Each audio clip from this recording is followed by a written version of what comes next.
தமிழ் சினிமாவில் முதல்ல வந்த சீரியல் கில்லர் திரைப்படம் எது?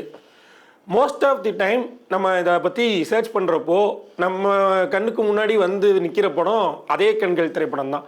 1967 ரிலீஸ் ஆன இந்த திரைப்படத்துக்கு முன்னாடி தமிழ் சினிமாவில் ஒரு சீரியல் கில்லர் திரைப்படம் வெளியாகிதான்னா தெரியல. இந்த திரைப்படம் தான் அந்த ஒரு ஜானரை கையில் எடுத்த முதல் திரைப்படமாக இருக்குது. அண்ட் இந்த படத்தோட கதையும் அது வரைக்கும் தமிழ் சினிமாவில் வரப்படாத ஒரு கதை தான். லைக் ஒரு மர்டர் நடந்துக்கிட்டே இருக்கிறதும் ஒரு மாஸ்க்டு மர்டர் பண்ணால அவன் யார் அப்படின்னு கண்டுபிடிக்கிற இன்வெஸ்டிகேஷன் ப்ராசஸில் ஹீரோ போவார். கடைசியில் அந்த மாஸ்டர் மேன் யார், அவன் எதுக்கு இந்த கொலையெல்லாம் பண்ணிகிட்டு இருந்தான் அப்படிங்கிறதெல்லாம் ரிவீல் ஆகிறது தான் இந்த அதே கண்கள் திரைப்படத்தோட கதையாக இருக்கும். அதுக்கப்புறமா தமிழ் சினிமாவில் இப்போ இந்த ஹூடனிக் ஜானர், அப்புறம் இந்த சீரியல் கில்லர், சைக்கோ கில்லர், இப்படி நிறையா ஜானர்களில் திரைப்படங்கள் வெளியாயிருச்சு. இதில் எனக்கு ரொம்ப க்யூரியஸாக இருந்தது தமிழ் சினிமாவோட சைக்கோ கில்லர்ஸ். அந்த சைக்கோ கில்லர் கதாபாத்திரங்கள்லாம் யார் யார், எந்தெந்த மாதிரியான சைக்கோ கில்லர்ஸ் எல்லாம் வந்து தமிழ் சினிமாவில் உருவாக்கி இருக்கிறாங்க போன்ற விஷயம் தான். ஸோ அதை பற்றி தான் இந்த வீடியோவில் டீட்டெயில்டாக பார்க்க போகிறோம். So without getting delay let's get in to the video. Psycho killer, serial killer அப்படிங்கிறப்போ நமக்கு நிறையா படங்கள் ஞாபகத்துக்கு வந்தாலும் ஒரு அண்டர்ரேட்டடான படத்துலேருந்து ஆரம்பிக்கணும்னு நினைக்கிறேன். நடிகர் கமலஹாசன் நடித்த கலைஞன் திரைப்படம்.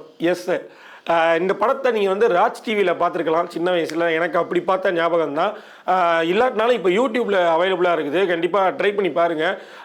போய் பார்த்தீங்கன்னா உங்களுக்கு தெரியும் அப்போவே வந்து எப்படி ஒரு சூப்பரான ஒரு ஸ்க்ரீன் பிளே, அதாவது ஒரு சீரியல் கில்லர் திரைப்படத்துக்கான ஒரு சூப்பரான ஸ்க்ரீன் பிளே, ஒரு ஹாலிவுட் படத்தை பார்க்குற மாதிரி இருக்கும் அந்த படத்தில். அந்த படத்தில் கமல் வந்து ஒரு ஃபேமஸான ஆர்டிஸ்ட்டு, ஒரு பெரிய கலைஞன், ஒரு மைக்கேல் ஜாக்சன் மாதிரியான ஒரு கலைஞன் இங்கே இந்தியாவில் இருக்கிற ஒரு ஆள். அவருக்கு பயங்கரமான ஃபேன்ஸு, குறிப்பாக ஃபீமேல் ஃபேன்ஸு. அப்படி இருக்கிறப்போ இவரோட ஃபேன்ஸை அடுத்தடுத்து யாரோ கொலை பண்ணிட்டே இருப்பாங்க. ஸோ யார் இதெல்லாம் கொலை பண்ணிட்டு இருக்கிறா, ஒரு கட்டத்தில் இந்த கொலையெல்லாம் பண்ணிட்டு இருக்கிறது கமலஹாசன் தானா போன்ற பல்வேறு விஷயங்களை ரிவீல் பண்ணுறது தான் இந்த கலைஞன் திரைப்படத்தோட கதை. ரொம்ப சூப்பராக போகும், ரொம்ப என்கேஜிங்காக இருக்கும். அண்டு கடைசியில் அவங்க ஒரு ட்விஸ்ட் ஒன்று ரிவீல் பண்ணுவாங்க, அதுவுமே ரொம்ப இன்ட்ரெஸ்டிங்காக எழுதப்பட்டிருக்கும். அண்டு இந்த மாதிரி சீரியல் கில்லர் திரைப்படத்தை அந்த காலத்திலேயே வந்து எவ்வளோ சூப்பராக எடுத்துருக்குறாங்க அப்படின்ற மாதிரி பார்க்குறோன்னா கலைஞன் திரைப்படத்தை ட்ரை பண்ணி பாருங்கள். அடுத்தது மூடுபனி.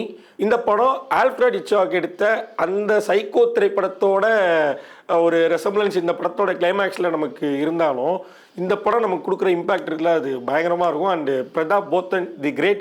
ஆக்சுவலாக பிரதாப் போத்தன் டைரக்ட் செய்த திரைப்படங்களை பற்றி தனியாக ஒரு வீடியோ பண்ணணும்னு சொல்லி வச்சுருக்கிறேன். அது தனியாக ஒரு வேலை இருக்குது, அது கண்டிப்பாக பண்ணியே ஆகணும்.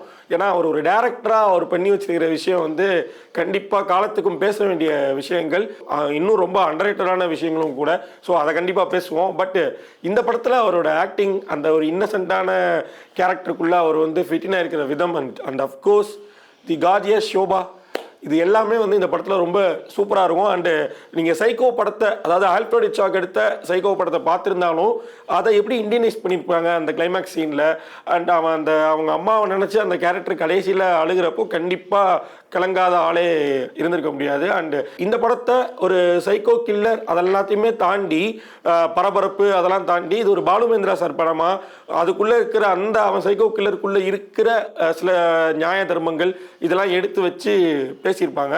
அண்ட் அவன் மனசு எந்த அளவுக்கு பொல்யூட் ஆகிருக்குது, அவன் மனசு எந்தெந்த மாதிரியான ஒரு அன்பு பாசத்துக்கெல்லாம் ஏங்குது அப்படிங்கிறத எடுத்து காமிச்சிருப்பாங்க. இந்த மாதிரி ஒரு கெட்டவன், இவன் சைக்கோ, இவன் கொலைகாரன் அப்படின்னு பார்க்க போகிற ஒரு கேரக்டருக்குள்ளே இருக்கிற அறத்தை பற்றி பேசின ரொம்ப ஏர்லியான முக்கியமான திரைப்படமாக நான் மூடுபனி திரைப்படத்தை பார்க்குறேன். அடுத்தது நடுநிசி நாயகன். கௌதம் வாசுதேவ் மேனனோட ஃபிலிமோகிராஃபியில் இவ்வளவு டார்க்கான படமா அப்படின்ற மாதிரியான ஒரு படம். ரொம்ப அண்டர்ரேட்டட் படமும் கூட அவரோட ஃபிலிமோகிராஃபியில்.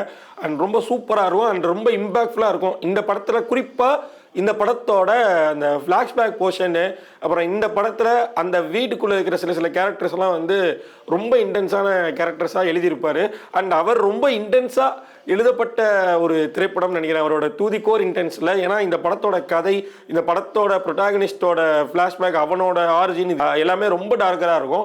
அண்ட் இந்த படத்தை கண்டிப்பாக இந்த விஜய் டிவியில் நீங்கள் சின்ன வயசில் பார்த்துருக்க வாய்ப்புண்டு, சில பேர் பார்த்து பயந்துருக்க வாய்ப்புண்டு. இந்த படம் உங்களுக்கு பிடிக்கும்னா கண்டிப்பாக கமெண்ட்டில் சொல்லுங்கள். அண்டு இந்த படத்தை யாராச்சும் பார்க்காம இருந்தீங்க, அண்ட் இது கௌதம் வாசுதேவ் மேனன் எடுத்த படமா அப்படின்ற மாதிரி யோசிச்சுட்டு இருந்தீங்கன்னா கண்டிப்பாக ட்ரை பண்ணி பாருங்கள். அவரோட படங்கள்லேயே ரொம்ப வித்தியாசமான ஒரு படத்தை பார்த்ததா உங்களுக்கு தோணும்.